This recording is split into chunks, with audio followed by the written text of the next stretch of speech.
नमस्कार बच्चों, स्वागत है आपके अपने YouTube channel the PCM vision में। तो यार बच्चों, आज की इस वीडियो के माध्यम से हम लोग JAC board class 12 political science, जिसका एग्जाम आपका आज यानी कि 2 बजे से होने वाला है, उसके मोस्ट VVI 30 ऑब्जेक्टिव क्वेश्चन को देखने वाले हैं, जो कि आप सभी के बोर्ड एग्जाम की दृष्टि से काफी ज्यादा इंपॉर्टेंट क्वेश्चन है और आप सभी के बोर्ड एग्जाम में पूछे जाने की प्रबल संभावना है। तो वीडियो पे आप लोग अंत तक बने रहें और इस चैनल पे पहली बार आए हैं तो चैनल को सब्सक्राइब करके बेल आइकन को प्रेस जरूर कर लीजिएगा, क्योंकि इस चैनल के माध्यम से आपका जो आगे आप लोग 12 के बाद आप लोग BA BCom तो BSc करेंगे, उसका भी आपको तैयारी करवाई जाएगी। तो चैनल पे आप लोग नए हैं तो चैनल को सब्सक्राइब करके बेल आइकन को प्रेस जरूर कर लीजिएगा। तो चलिए शुरू करते हैं और एक एक करके सारे क्वेश्चन को यहाँ पे हम लोग देखते हुए चलते हैं। तो देखिए बच्चों, थोड़ा सा यहाँ पे क्वेश्चन आपको धुंधला दिख रहा होगा, ये फर्स्ट पेज थोड़ा सा धुंधला हो गया है, ठीक है, कोई बात नहीं, आप लोग क्वालिटी को बढ़ा लीजिए और ध्यान से देखिए, ध्यान से सुनिए, ठीक है। देखिए क्वेश्चन क्या है कि ग्लास्तोनोस्त और वह पेरेस्त्रोइका का नियम किसने दिया था? तो ग्लास्तोनोस्त और पेरेस्त्रोइका का जो नियम है बच्चों, ये आपका मिखाइल गोर्बाचेव ने दिया था। ऑप्शन नंबर डी इसका करेक्ट आंसर हो जाएगा, गोर्बाचेव। और ये आपका सोवियत संघ के अंतिम राष्ट्रपति थे और इसी के समय आपका सोवियत संघ का विघटन हुआ था, याद रखिएगा। उसके बाद देखिए अगला क्वेश्चन क्या है कि 1991 में सोवियत संघ के विघटन के उपरांत कौन सा देश महाशक्ति के रूप में उभरा?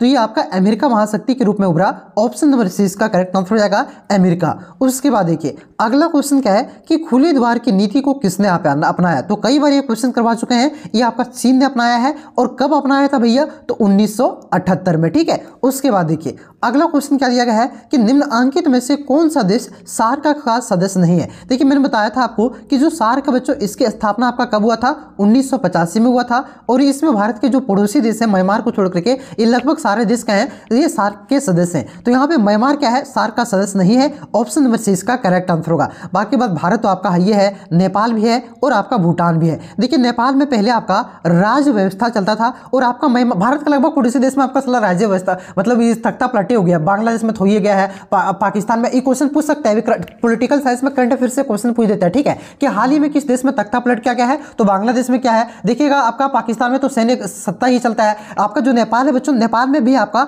2008 के पहले क्या होता था? राजतंत्र चलता था। 2008 में वहां से चुनी हुई सरकार आने लगी और यहाँ पे संसद में सारी तरह से जिस प्रकार से भारत में काम होता है उस प्रकार से होने लगा। और यहाँ के जो संसद का नाम है, ये राष्ट्रीय पंचायत है। इसे आप लोग याद रखिएगा, ठीक है। तो ये आप लोग याद रखिएगा। और भूटान में भी एक तरह से राज्य व्यवस्था है। श्रीलंका भी तो आपका एक, वहां पे भी इस बार तख्ता पलट होकर के राष्ट्रपति को हटा दिया गया था, ठीक है। मतलब भारत में पड़ोसी देश सब है, ठीक है। तो बांग्लादेश आप लोग याद रखिएगा और नेपाल आपका पहले राज्य व्यवस्था था, इसे भी याद रखना है। और सार्क वाला भी तो पॉइंट आप लोग याद रखिएगा। सारा रिलेटेड क्वेश्चन बताते हुए चल रहा हूं ताकि आपको दिक्कत ना हो। आगे देखिए अगला क्वेश्चन क्या है कि सोवियत समाजवादी गणराज्य की स्थापना कब हुई थी? तो सोवियत समाजवादी गणराज्य की स्थापना आपका 1922 में हुआ था, ठीक है। तो ऑप्शन यहाँ पे उससे सटल ऑप्शन आपका 1924 है। तो 1924 आपका इसको लेके चलना है। ऑप्शन नंबर 2 इसका करेक्ट आंसर होगा।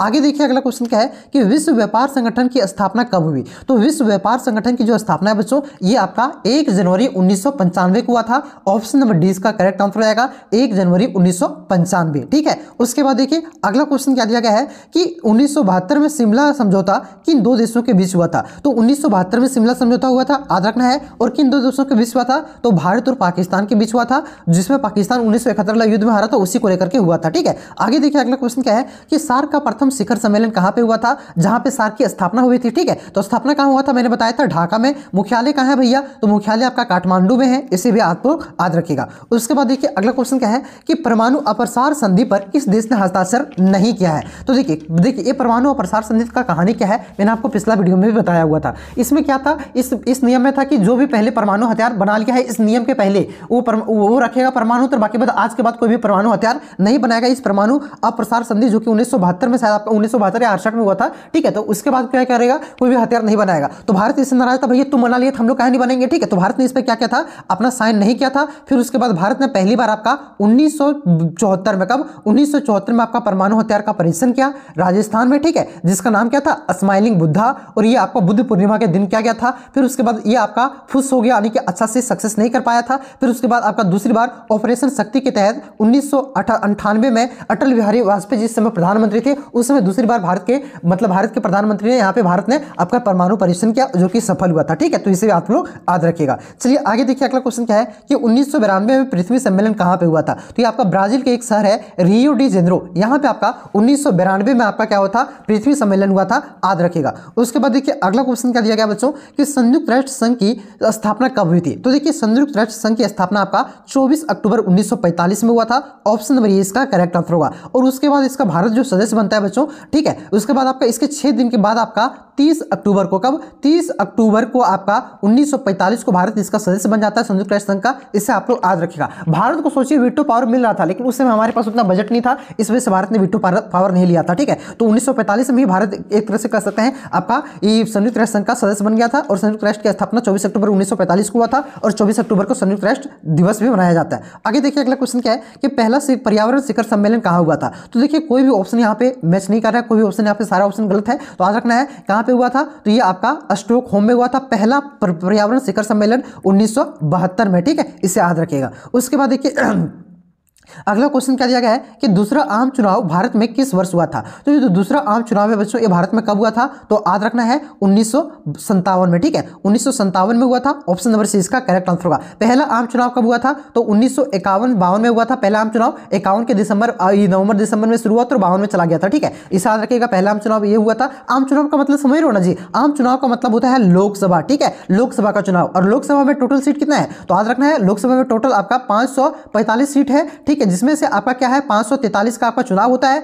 और 2 आपका मनोनयन किया जाता था, जिसे अभी रद्द कर दिया गया। अब 2 मनोनयन नहीं किया जाता है, 543 ही है। ठीक है, तो 45 ऑप्शन में 43 पे टिक करना है। ठीक है, तो दूसरा आम चुनाव कब हुआ था? तो ये हुआ था आपका 1957 में। आगे देखिए अगला क्वेश्चन क्या है कि 1970 में जनता पार्टी की सरकार बनी तो प्रधानमंत्री पद किसे मिला? तो 1970 में जब जनता पार्टी की सरकार बनी बच्चों आपका 1975 में आपातकाल के बाद, तो उस समय आपका प्रधानमंत्री कौन बना था? मोरारजी देसाई बने थे। ऑप्शन नंबर इसका करेक्ट आंसर होगा। आगे देखिए अगला क्वेश्चन क्या दिया गया है कि अंतरराष्ट्रीय न्यायालय कहां स्थित है? तो अंतरराष्ट्रीय न्यायालय आपका नीदरलैंड की राजधानी द हेग में स्थित है। ऑप्शन नंबर ये इसका करेक्ट आंसर हो जाएगा, हेग में। ठीक है, उसके बाद देखिए अगला क्वेश्चन क्या दिया गया है और हाँ विश्व बैंक की कहां है? तो विश्व बैंक आपका न्यूयॉर्क में, जिसकी स्थापना 1944-45 में हुआ था, याद रखिएगा। अगला क्वेश्चन क्या है कि निम्नलिखित में से किसने 1951 में आपका भारतीय जनसंघ पार्टी की स्थापना की थी? तो भारतीय जनसंघ पार्टी की कई बार मैं करवा चुका हूं, श्यामा प्रसाद मुखर्जी ने किया था। कब किया था? 1991 में। उसके बाद देखिए अगला क्वेश्चन क्या है कि नेहरू के निधन के बाद उसका राजनीतिक उत्तराधिकारी कौन बना था? तो देखिए जब नेहरू का आपका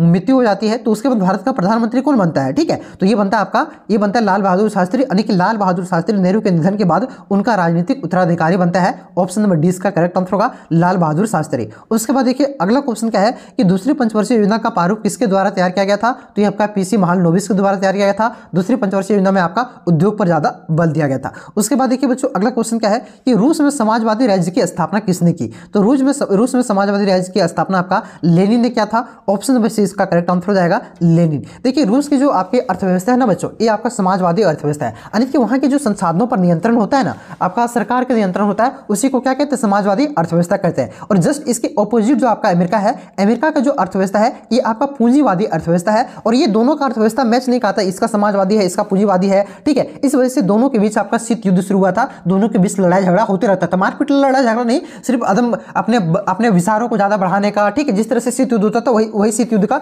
मतलब झगड़ा होते रहता था। ठीक है, और देखिए लेकिन जो भारत है हमारा ना ही आपका समाजवादी अर्थव्यवस्था का अपनाया है, ना ही आपका पूंजीवादी अर्थव्यवस्था को। ये भारत क्या बोला कि हम ना तोड़ देने ना अपन देने, गुट निरपेक्ष में भारत गया। और भारत ने क्या अपनाया? दोनों को मिला करके मिश्रित अर्थव्यवस्था अपनाया है। ठीक है, इसे भी याद रखिएगा। चलिए आगे देखिए अगला क्वेश्चन क्या है कि भारत में किस प्रधानमंत्री ने आर्थिक उदारीकरण को शुरू किया था? तो आर्थिक उदारीकरण जो कि आपका 1991 में शुरू किया गया था, वो किसने शुरू किया था? तो ये आपका पीवी नरसिम्हा राव ने। और वित्त मंत्री आपका कौन थे? तो डॉक्टर मनमोहन सिंह। ठीक है, तो ऑप्शन नंबर इसका करेक्ट आंसर होगा पीवी नरसिम्हा राव। आगे देखिए अगला क्वेश्चन क्या है कि कश्मीर के भारत में विलय पत्र पर किसने हस्ताक्षर किया था? तो ये आपका राजा हरि सिंह ने किया था। ऑप्शन नंबर 20 का करेक्ट आंसर होगा। अगला क्वेश्चन देखिए कि भारत ने शांति सेना श्रीलंका कब भेजी थी? तो 1987 में भेजा था लिट्टे को मारने के लिए। ठीक है, लिटे वहाँ का उग्रवादी संगठन था श्रीलंका का। आगे देखिए अगला क्वेश्चन क्या है कि 1969 में कांग्रेस के विभाजन के समय उनका अध्यक्ष कौन था? तो उसका अध्यक्ष उस समय कौन था? तो उस समय उसका अध्यक्ष था आपका निजलिंगप्पा। ऑप्शन नंबर 20 का करेक्ट आंसर होगा। आगे देखिए अगला क्वेश्चन क्या है कि भारत के किस राज्य में झारखंड मुक्ति मोर्चा सक्रिय है? तो ये कई बार है भैया, ये तो अपन प्यारा झारखंड है जिसका महमूद चचा है अपन सरकार उसमें, ठीक है, वही पार्टी से। अगला क्वेश्चन क्या है कि विश्व मानवाधिकार दिवस कब मनाया जाता है? तो ये आपका 10 दिसंबर को मनाया जाता है। ऑप्शन नंबर डी इसका करेक्ट आंसर हो जाएगा 10 दिसंबर। उसके बाद देखिए बच्चों अगला क्वेश्चन क्या है कि सार्क का 19वां शिखर सम्मेलन जो रद्द हो गया, ये कहाँ होने वाला था? तो सार्क का 19वां शिखर सम्मेलन आपका इस्लामाबाद में होने वाला था। ऑप्शन नंबर सी इसका करेक्ट आंसर होगा पाकिस्तान की राजधानी इस्लामाबाद में। अगला क्वेश्चन देखिए क्या है कि जय जवान जय किसान जय विज्ञान का नारा किसने दिया? तो कई बार करवा चुके हैं, ये आपका अटल बिहारी वाजपेयी ने। आगे देखिए अगला क्वेश्चन क्या है कि 1952 से 1957 के बीच भारतीय राजनीति में किस पार्टी का वर्चस्व रहा, कि कौन जीतते आ रहा था? तो ये आपका कांग्रेस लगातार जीतते आ रहा था। ऑप्शन नंबर ए इसका करेक्ट आंसर होगा कांग्रेस। उसके बाद देखिए अगला क्वेश्चन क्या है कि जब इंदिरा गांधी पहली बार प्रधानमंत्री बनी थी तो किसकी सदस्य थी? तो ये आपका राज्यसभा की सदस्य थी। और राज्यसभा में टोटल सीट कितना होता है? तो 245 होता है बच्चों, जिनमें से 12 सदस्य क्या होते हैं? मनोनीत किए जाते हैं, याद रखिएगा। और यही 245 में से एक आपका कौन थी? इंदिरा गांधी थी, और जो क्या हुई थी पहली बार आपका प्रधानमंत्री बनी थी देश की, उस समय राज्यसभा की सदस्य थी। आगे देखिए अगला क्वेश्चन क्या दिया गया है कि किस प्रधानमंत्री ने 1991 में पूरब की ओर देखो कि नीति का आरंभ किया था? तो ये आपका नरसिम्हा राव ने, यानी कि उदारीकरण को लाया था। ऑप्शन नंबर 20 का करेक्ट आंसर होगा। अभी आपका 1 से 2 वीडियो और आएगा, उसे भी आप लोग जरूर देख लीजिएगा बच्चों। और PYQ मैं बार बार बोल रहा हूं कि PYQ आप लोग जरूर करके जाइएगा, जो आपका 200 इंपॉर्टेंट क्वेश्चन करवाया गया, जिसका लिंक मैंने नीचे डिस्क्रिप्शन में दे दिया हूं, ठीक है। तो चलिए मिलते हैं नेक्स्ट वीडियो में, तब तक के लिए जय हिंद, जय भारत, जोहार झारखंड।